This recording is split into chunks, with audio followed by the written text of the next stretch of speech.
It's November. Oranges are ripening in the northern hemisphere. We love to see orange trees laden with fruit. So did a poet in ancient China. That inspired him to write a timeless poem, which can be translated into English as follows.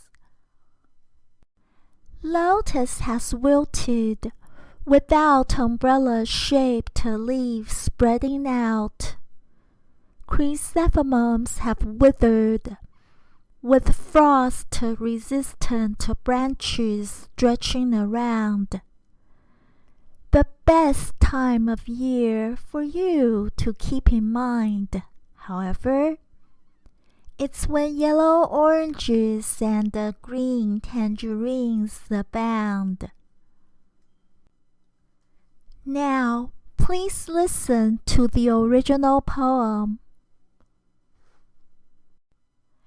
荷叶已无擎雨盖，菊残犹有傲霜枝。